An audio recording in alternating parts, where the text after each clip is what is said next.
तो hello everyone, कैसे हैं आप सभी लोग। आशा करते हैं आप सभी लोग अच्छे होंगे और अपनी प्रिपरेशन कर रहे होंगे। ये मैं 12th क्लास के विद्यार्थियों के लिए यानी इंटरमीडिएट के लिए, इंटरमीडिएट एग्जामिनेशन के लिए, क्लास 12th के लिए यहाँ पर ये पेपर लेकर आया हूँ हिंदी का। जिनका आज हिंदी का पेपर है, आज यानी 9 फरवरी को हिंदी का पेपर है, वो लोग बिहार बोर्ड के जो विद्यार्थी हैं इस पेपर को देख कर जाएँ। इसमें से बिल्कुल क्वेश्चन आपको मैच करने वाले हैं, सेम टू सेम क्वेश्चन मिलने वाले हैं, तो आप लोग इनको ज़रूर देख के जाइए। तो जल्दी से देरी ना करते स्टार्ट करते हैं। पहला क्वेश्चन, भगत सिंह को फांसी किस वर्ष दी गई थी। भगत सिंह को फांसी जो है कब दी गई थी, सबको मालूम है 23 मार्च 1931 को जो है फांसी दी गई थी, जिस समय गोल में सम्मेलन चल रहे थे। अगला देखते हैं, भगत सिंह के अनुसार प्रिंस क्रोपोटकिन किस विषय के विद्वान थे। प्रिंस क्रोपोटकिन जो थे वो अर्थशास्त्र यानी इकोनॉमिक्स के विद्वान थे।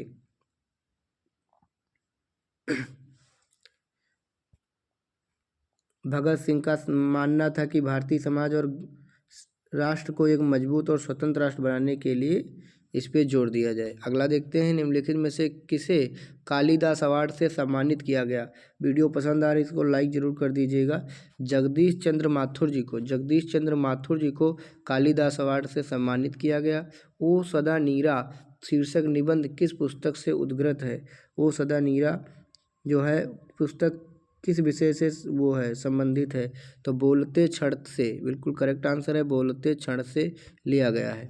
अगला देखते हैं, चंपारण आंदोलन में गांधी जी के सलाहकार कौन थे। चंपारण आंदोलन में गांधी जी के सलाहकार कौन थे, तो हरवंश सहाय जो थे ये गांधी जी के सलाहकार थे। गोरखपुर जिले में गंडक नदी को क्या कहा जाता है। गोरखपुर जिले में जहाँ से योगी जी मुख्यमंत्री हैं वहाँ नारायणी नदी इसको कहते हैं।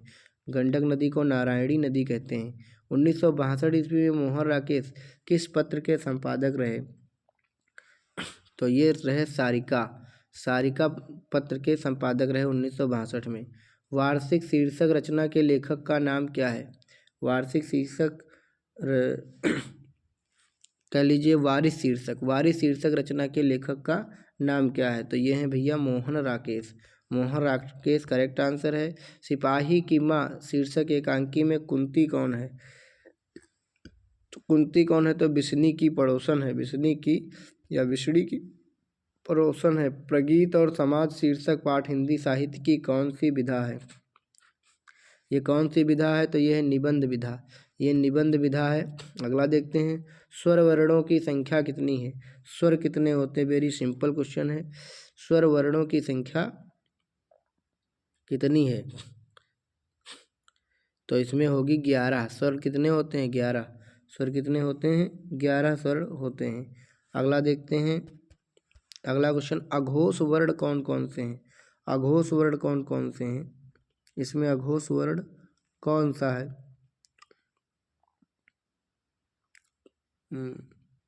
आवाज़ भी उत्पन्न होती है उसको हम लोग अघोष वे ध्वनियाँ होती जिनमें हवा तो निकलती है लेकिन आवाज़ उत्पन्न नहीं होती, जैसे टा, झा, घा, दा। अघोष वर्ड के रूप में टा को हम लोग सही आंसर मानेंगे। ठीक, टा। जहाँ लोगों का मिलन हो उसके लिए एक शब्द क्या होगा। जहाँ लोगों का मिलन हो उसको हम लोग कहते हैं सम्मिलन, माने सम्मेलन।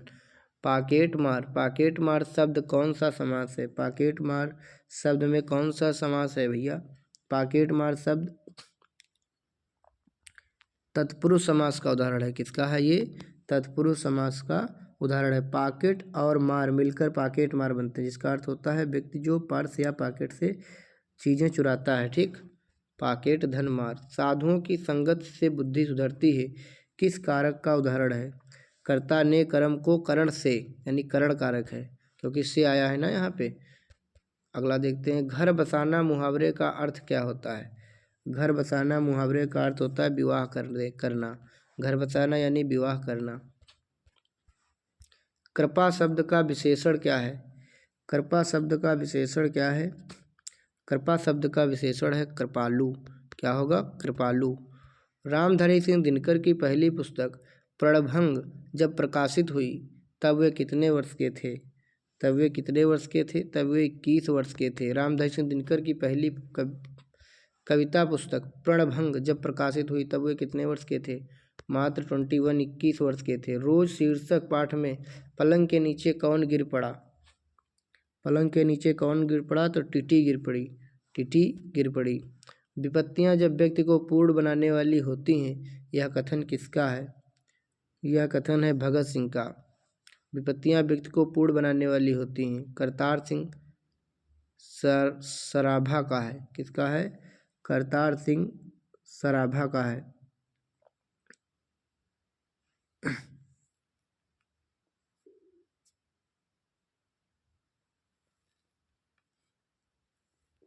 चलिए नेक्स्ट देखते हैं। जिन शब्दों के खंड सार्थक ना हो उन्हें क्या कहते हैं? तो उनको हम लोग कहते हैं मूक शब्द। क्या कहते हैं? मूक शब्द। जिन शब्दों के खंड सार्थक ना हो उनको हम लोग क्या कहेंगे?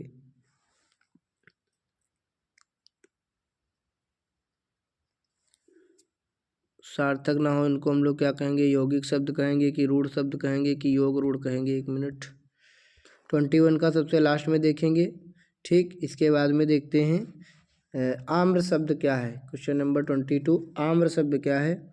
आम्र शब्द क्या है? संज्ञा है। क्या है? आम्र शब्द क्या है? यहाँ पर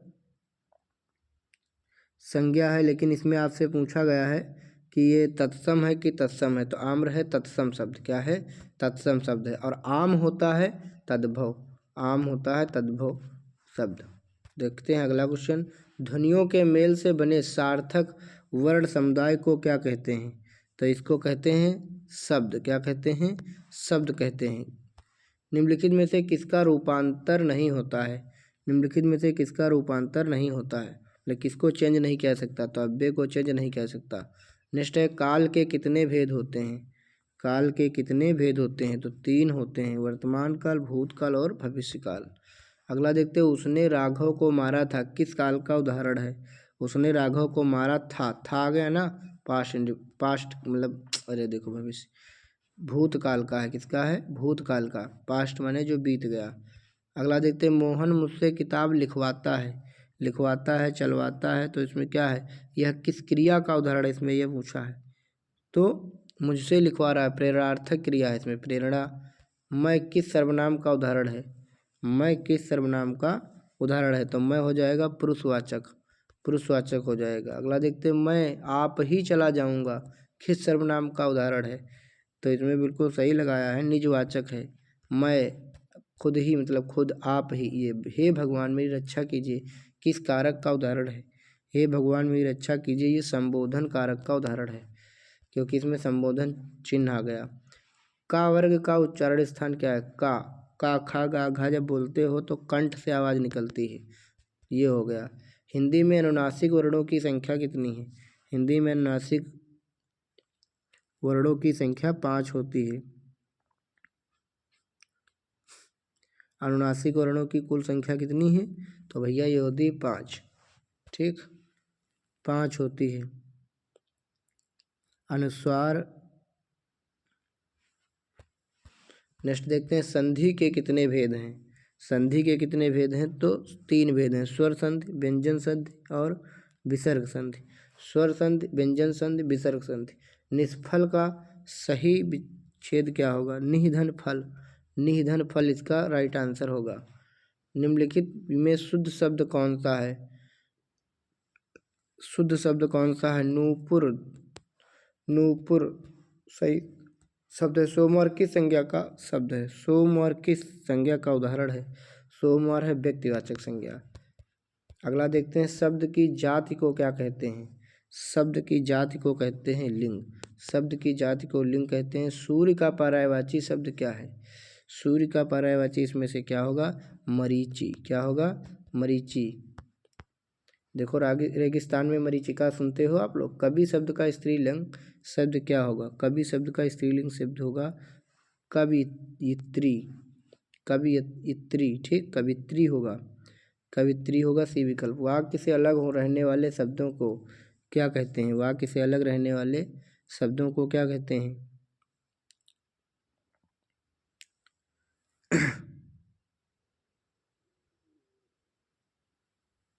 तो इनको हम लोग शब्द कहते हैं। ठीक, नेक्स्ट देखते हैं तनुज शब्द स्त्रीलिंग शब्द क्या है। तनुज शब्द का स्त्रीलिंग शब्द क्या होगा। तनुज शब्द का स्त्रीलिंग शब्द क्या होगा, तो ये होगा तनुजा। तनुजा माने मतलब पुत्री और तनुज माने लड़का या। दौलत शब्द का कौन सा लिंग है। दौलत शब्द कौन लिंग है। दौलत शब्द कौन सा लिंग है। दौलत स्त्रीलिंग शब्द है क्योंकि दौलत होती है, दौलत होता नहीं। कलम शब्द कौन संज्ञा है। कलम शब्द कौन संज्ञा है। कलम होती है जातिवाचक। निम्नलिखित में से पूर्ण विराम चिन्ह कौन सा है। पूर्ण विराम कौन सा है, सी विकल्प। अगला देखते हैं, अगला क्वेश्चन है कौन शब्द अशुद्ध है इसमें से। अशुद्ध कौन सा है, अशुद्ध शब्द इसमें से कौन सा है। तो प्राप्ति जो लिखा है, प्राप्ति होता है, प्राप्ति नहीं होता, यही गलत है। संयम शब्द का संधि विच्छेद क्या होगा। संयम शब्द का संधि विच्छेद होगा समधम यम, संयम। डा का उच्चारण स्थान क्या है। डा से डलिया का उच्चारण स्थान क्या है, तो ये होगा मूर्धा। टा ठा डा। ऊष्म व्यंजन कौन है। ऊष्म जिनमें बोलने पर रगड़ निकलती है, गर्म वायु निकलती है। सा खा साहा, 4 होते हैं। अवर्ण किस स्वर का उदाहरण है। अवर्ण किस स्वर का उदाहरण है, तो ये होगा संयुक्त स्वर, क्योंकि आ, ठीक, बड़ा आ और ओ मिलकर के औ बनता है। ठीक, ढा कौन व्यंजन है। ढा, टा ठा डा ढा। ठीक, तो ये कौन सा है। स्पर्श तो होगा नहीं। अंतस टा ठा डा ढा ढा, तो ये होगा आपका द्विगुण। कौन सा होगा, द्विगुण वाला होगा। ठीक, ढा कौन सा व्यंजन है।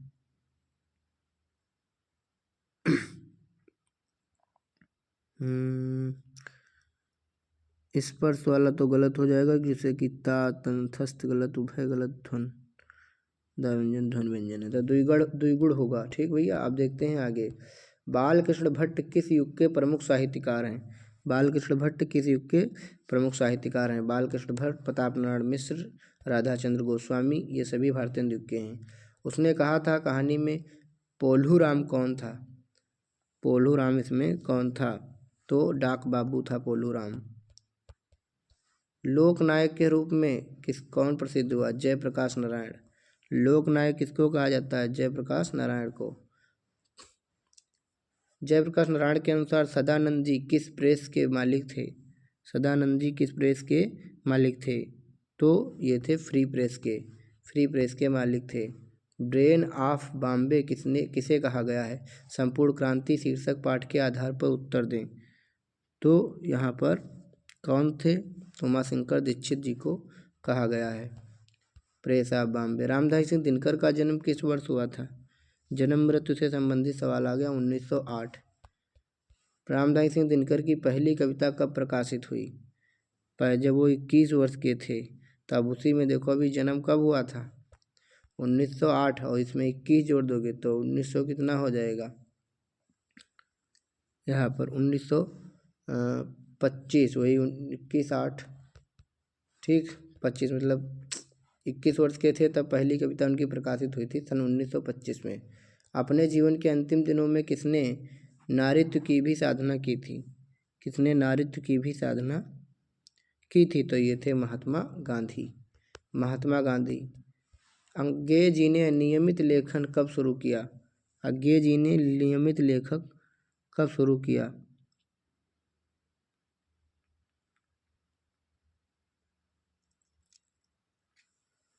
तो इसमें जो है इसका राइट आंसर क्या हो जाएगा, 1930 ईस्वी के बाद। अगला देखते हैं, स्वाधीनता आंदोलन में उग्र और विद्रोही विचारधारा वाले क्रांतिकारी के रूप में जिनकी भूमिका रही है वो कौन थे। वो थे सच्चिदानंद, हीरानंद, वात्स्यायन अज्ञे। सी विकल्प राइट आंसर। मलिक मोहम्मद जायसी का जन्म कहाँ हुआ था। मलिक मोहम्मद जायसी का जन्म कहाँ हुआ था, जायस में। जागिए ब्रजराज कुंवर कुमल कुसुम फूले, यह पंक्ति किस शीर्षक कविता की है। यह है सूरदास, पद सूरदास। हनुमान बाहुक नामक रचना कितने छंदों की है? हनुमान बाहुक रचना कितने छंदों की है? 45 छंदों की है। तुलसीदास क्या पहनते थे? तुलसीदास क्या पहनते थे? धोती पहनते थे। नाभादास का जन्म किस वर्ष हुआ था? नाभादास का जन्म किस वर्ष हुआ था? 1570 ईस्वी में लगभग। भक्तिमाल शीर्षक रचना में कितने छप्पे हैं?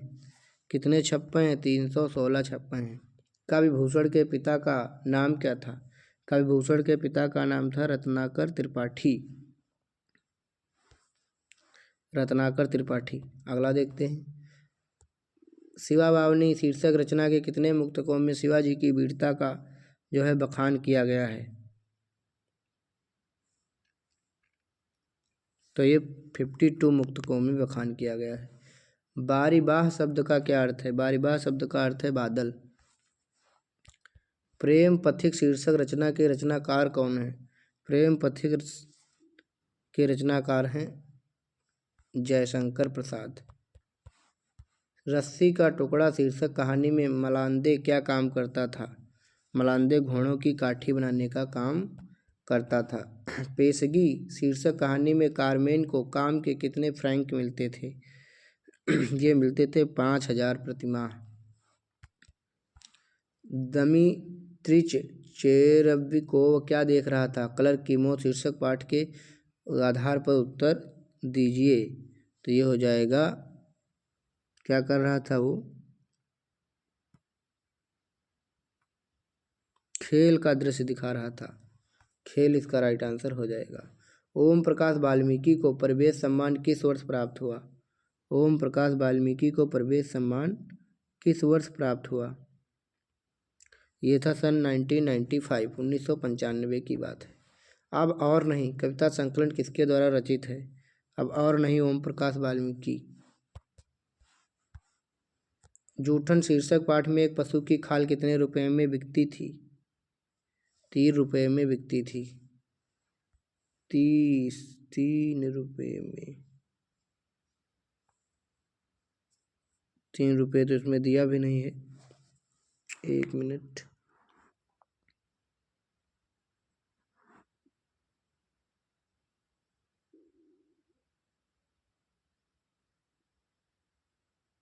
तीन रूप में यहाँ पे भाई इसका आंसर जो है 30 रुपये ही होगा।